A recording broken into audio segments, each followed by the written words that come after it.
کیونکہ صدیقیت بہت اعلیٰ مقام ہے، نبوت کے بعد کا درجہ صدیقین، پھر شہداء، پھر صالحین، اور یہ ہے صدیق اکبر، افضل البشر بعد الانبیاء بالتحقیق ابو بکر صدیق۔ سال 1.5 سال کے اندر دونوں فتنوں کی سرکوبی کر دی گئی، کنسولیڈیٹ ہو گیا انقلاب دوبارہ۔ اس میں ہزاروں صحابہ کرام کی جانیں گئی۔ ایک جنگ یمامہ مشہور ہے، مسیلمہ کذاب کے خلاف 500 حفاظ اس جنگ میں شہید ہو گئے۔ تشویش ہو گئی کہ اگر حفاظ جو ہے اس طرح شہید ہو گئے تو کہیں قرآن گم نہ ہو جائے، ضائع نہ ہو جائے۔ کتابی شکل میں تو تھا ہی نہیں، وہ تو سینوں میں محفوظ تھا۔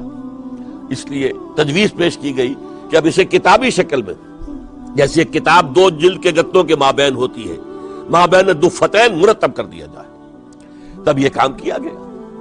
بہرحال پہلا مرحلہ یہ تھا کہ کاؤنٹر ریولوشنری موومنٹس، چونکہ ابھی انقلاب صرف عرب میں آیا تھا اور عرب ہی کے اندر سے کاؤنٹر ریولوشنری موومنٹس ابری، جھوٹی نبوت اور مانعین زکوٰۃ کی شکل میں، اور حضرت ابوبکر رضی اللہ تعالی عنہ نے اپنی عظیمت کا ثبوت دیتے ہوئے ان دونوں موومنٹس کو کچل کر رکھ دیا اور انقلاب اسلامی کو اثر نو کنسولیڈیٹ کر کے پھر قیادت حکم خداوندی کی روح سے کہ ان کے انتقال کا وقت آ گیا تو حضرت عمر فاروق کو نامزد کر کے ان کے سپرد کر دی رضی اللہ تعالی عنہ۔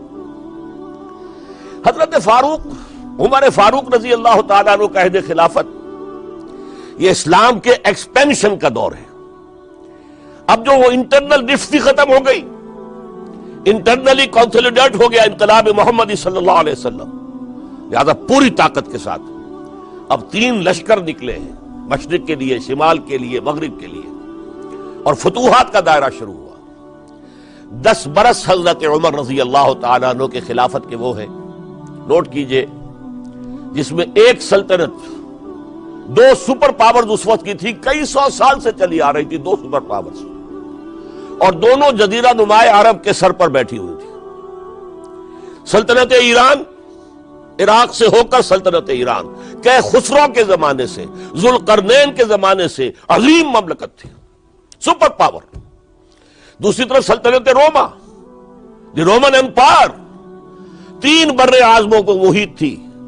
رومن امپائر پورا شمالی افریقہ اس کے تحت تھا، پورا مغربی ایشیا اس کے تحت تھا، شام اس کے تحت تھا، ترکی اس کے تحت تھا، اور یورپ کا سارا مشرقی علاقہ اس کے تحت تھا۔ رومن امپائر، آپ کو معلوم ہے حضرت عمر کے زمانے میں رضی اللہ تعالی عنہ سلطنت کسریٰ کے تو پرخ سے اڑ گئے، نام ختم ہو گیا، وجود نہ رہا عظیم سلطنت کسریٰ۔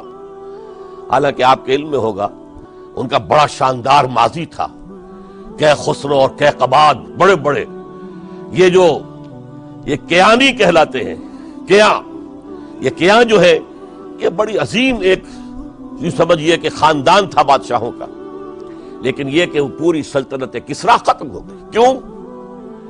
اس نے حضور کے نامہ مبارک کو چاک کیا تھا، اور حضور نے فرما دیا تھا صلی اللہ علیہ وسلم، خسرو نے میرا خط نہیں چاک کیا، اپنی سلطنت چاک کر دی، اور واقعتاً سلطنت کسریٰ جو ہے ختم ہو گئی، نام و نشان ختم ہو گئی۔ دوسری طرف سلطنت روما تھی، عیسائیوں کے ساتھ، چونکہ وہ تھی کرسچین، عیسائیوں کے ساتھ حضور کے زمانے میں کوئی براہ راست تصادم نہیں ہوا تھا، سارا تصادم ہوا تھا یا مشرکین عرب سے اور یا یہودیوں سے۔ عیسائی جو ہے عربین پیننسولا میں تھے ہی نہیں، یمن کے علاقے میں کچھ تھے لیکن ان کی کوئی حیثیت نہیں تھی، لہذا کوئی کنفرنٹیشن نہیں ہوئی۔ دوسرے عیسائیوں میں ابھی اہل علم موجود تھے، جیسے آپ کو معلوم ہے نجاشی بادشاہ کیسے ایمان لے آیا، اس نے حضرت عیسیٰ کے بارے میں پوچھا، حضرت جعفر طیار رضی اللہ تعالی عنہ نے سورہ مریم کی آیات پڑھ کر سنائی، اور اس نے کہا بے نہیں جو ان آیات میں تم نے پڑھا ہے، عیسیٰ کی حقیقت اس سے تن کے برابر بھی زیادہ نہیں ہے۔ اسی طرح ہرقل نے جب اس کو حضور کا نامہ مبارک پہنچا، اس نے جو بھی پیغامبر آئے تھے ایلچی، ان کا اکرام کیا، احترام کیا، وہ عالم تھا، جان گیا